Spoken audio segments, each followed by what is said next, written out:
This here is Backwoods Billy coming to the beautiful Delmarva Eastern Shore, where we've had a reprieve from the rain, building an ark part-time.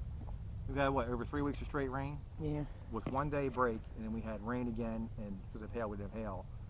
And this is the first day that we haven't had rain. It's going to rain tomorrow. So, freaking going to go down to the And it's cold, 40s. too. Yeah, it's been in the 30s and 40s at nighttime. We should be in the 80s and 60s. 60s at night, 80s, and we're just not there. So, something's wrong with the weather. Anyway, I'm here to review a West Coast style India Pale Ale by Firestone Walker called Union Jack, and it really gets its name as a nod to the fact an English brewers and basically somebody back in their colonial ancestry basically supposedly had this recipe. I mean, how much this stuff is true, you don't know, because they all have stories of family recipes, supposedly. I don't know. And that's where this came from. Now, what they did is they put a West Coast spin style on it, which means they aggressively hop the beer. Now, depending on which site that you listen to, it's either dry hop 2 or 4 times. Now, from Beer Advocate, this got a 99 for the style and a 99 for overall rating, which is really good. The Bros, which is the average person, give it 100. Now, very rarely anybody judging beer knows they have a certificate in judging beer. Basically, do you ever get, if they're doing a 1 in a 5 or a 1 in 100, do you ever get the bottom or the top? You just generally hold. That's why I don't like those types of numbers, because if you do give somebody a top and somebody says better, how do you do that? It's just impossible. It's just bullshit. Look at a magazine, they tell you, a good beer magazine will say, this is about the style of the beer, this about the beer, this is the ingredients in it, blah, blah, blah, and this is the aroma, taste, you know, the appearance of the beer, etc. Now we're going to use an I.P.A glass, which this is basically a little wider at the bottom, kind of like a woman's body. Narrows in like the waist, it's a little bit wider at the top, and it's going to give you the ability to get a little better whiff through the aromas. Now you can use an I.P.A glass according to them, Beer Advocate, or a brandy sniffer. Some of this shit's is bullshit, but in an IPA to catch the aromas, you do want something like this. Now, I will give them some advice on my opinion.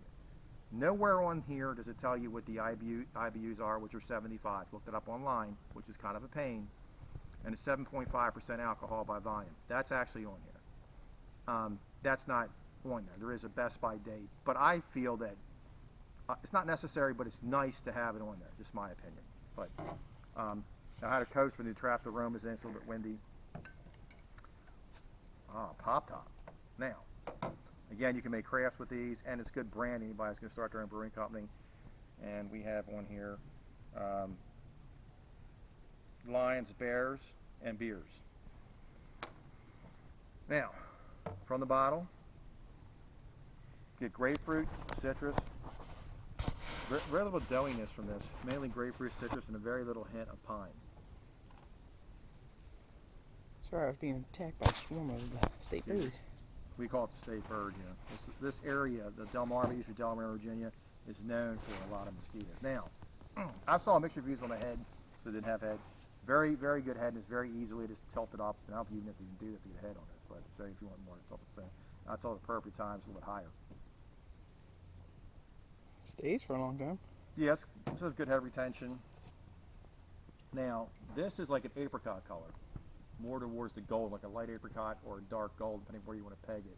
A lot of reference to it. You see little bubbles coming up to it. A nice, tall, white, fluffy head, like an ivory color head. It's barely even moved. Slightly bready. You get a lot of grapefruit, citrus to it, and then here, pine mainly now, and grapefruit.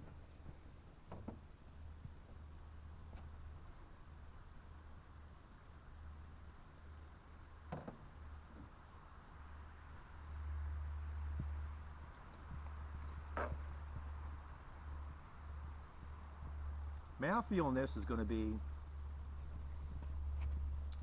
slightly heavier than most IPAs. I actually put this on the light side of heavy.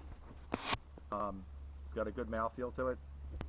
I would say there is a slight bit of resin or oiliness to this, or a little bit of oiliness on your tongue. It's well balanced. There's the sweet malts to it, and then you have your hop. You get the hop up front in the aroma. Very little sweetness in the aroma at all in here, and in the taste, you get the sweetness is well balanced, but it is a high hop beer. Looks like it's got good lacings. is that just the head? No, it's got good lacing. Lacing just means that your head's sticking to it.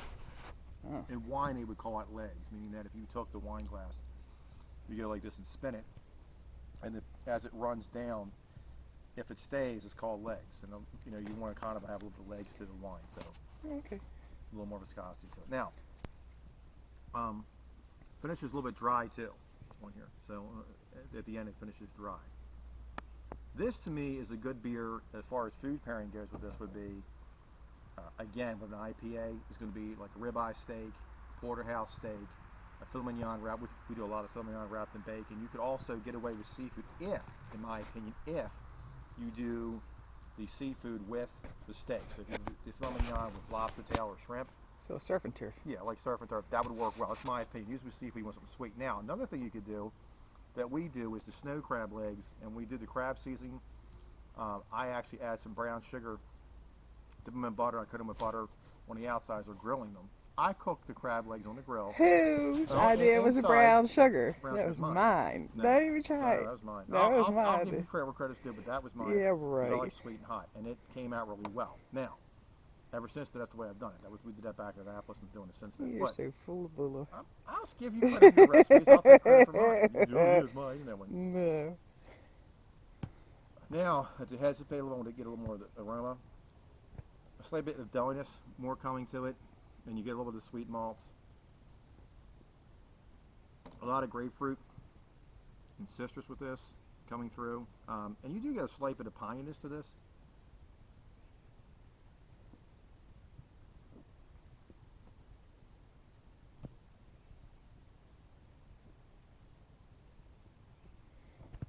It's balanced. It's not overly hopped. 75 IBUs, which is where this is. You can look at The Chemistry of Beer. I believe it's Roger Barth is the author, by Wiley 2013. I have a view on how to review beers, but I talk just about that, about the taste buds. And you have hundreds of senses of aromas, but when they start combining it, it's thousands. So aroma is very important on what you're going to taste. But anyway, 75 IBUs is the most that your mind can perceive from your taste buds. Anything beyond that, you're just dulling the senses. Now, this is called Lordy or Oh Lord Dogfish Head, and they have Milton, Delaware, Rehoboth Beach, and Lewes, Delaware. Might be one besides Milton. There might be another one, or Milton. They have another one, I think, besides that. But anyway, they have a hotel at the one. They have a main brewery, a second brewery. Then they have a couple restaurants in the Delaware Beach here, which isn't too far from here. They have one that's only served in their restaurants, and it was in Mid-Atlantic Brewing News and several other magazines. It's the hoppiest beer ever brewed. 630 IBUs, and it was brewed from an extract, hop extract. You can make a hop tea. Well, this is like you get liquid malt extract where it's boiled down, and you can get a carbonate, whatever. And that's how they made theirs. This, they're saying that the hops are not only in the beer during the boil, but they're also dry hopped. Now, depending on which site you listen to, 2 to 4 times as hopped. So anyway, I have actually called this brew before, because they do a lot of barrel-aged beers, and talked to them. They're a nice brewery. Now, I will say this: Heavy Seas, which is in Hellthorpe, is a larger brewery and does more barrel aging than Firestone Walker, but they do a lot of barrel-aged beers. This beer hits every note that it should hit for its classification, and on top of that, it's won numerous awards, and for its category, it has taken back-to-backs in the Great American Beer Festival, the American Cup. So that right there is something that you want to look into. Now, a 6-pack of these is around $11.99, so it's up there. You can buy them individually for like $2, $2.15 for $2.30, something like that. It's going to be more than buying a 6-pack at $12. It might be like $2.30, $2.50. You just want to try one. If you like IPAs and double IPAs, you'll definitely like this beer. And as you can see right now, the dark golden color, almost like a golden apricot, like golden apricot, still lacing, still there, and the head has stayed forever on this. We're in the 60s today. I think we reached 62. And it's very flavorful. This is a refreshing drink, so we finished slightly dry. Anything that's fatty, if you want to roast a whole pig in the woods, you want to do some pork ribs. What's the thing you like to do? And I'll give you Jerk chicken? No, well, yeah, jerk chicken, that would work well. I think jerk chicken's more of a sweet hot beer, but you could do jerk chicken. What's the roast you get? Oh, pork loins, Pork beef roast, or Yeah. we like them, and that would work well. Any type of meat that's On going the to be fatty would work rotisserie. with this. Any type, pardon me? On the rotisserie. Yeah, a sharp cheese will work with. There's a lot of cheeses that work with this as well. People do cheeses. Of course, pretzels will work with this. Potato chips will work with this. Don't be limited. What I'm doing is saying how you do a wine, how you pair it. If you want to pair it with something else, fine, it'll work well. I think with this style of beer, if you want to smoke a cigar with it, after you taste a little bit of it, you could get away with a peppery cigar with this. It has enough body to stand to that. Now, that being said, you should never smoke and then try to judge a beer. It's not going to work. Same with your eating. When you should, if I drink this beer and I was going to judge another beer, I would have either an unsalted cracker, some bread. I do snacks too, and then I'll do water and some bread, and then I'd have another beer, because that way it's going to allow you to do it. You should always go from your lightest to your heavier beer. So, for example, if I had a double I.P.A, wouldn't drink that first. I'd drink a pale ale and I'd move my way up. And the same with your alcohol content. Save that for last. And your more flavorful beers, spicy stuff like that, you want to save them. Stick with your smaller beers or less flavored beers first. Backwoods Billy, 2 thumbs up on Union Jack. Right here, Firestone Walker, I.P.A. So I happen to 100% agree that this is probably one of your best West Coast style IPAs. And by the way, for people that are saying you can't keep the beer, it should be drank fresh, I've seen a lot of reviews. So you got to drink it the day that they brew. You should get it, put it in the refrigerator, and drink it like a day later. Bullshit. First of all, any beer, and I mean any beer that's brewed, needs to be bottle conditioned for a period of 1 week to 2 weeks before you even touch it. That's just a freaking fact.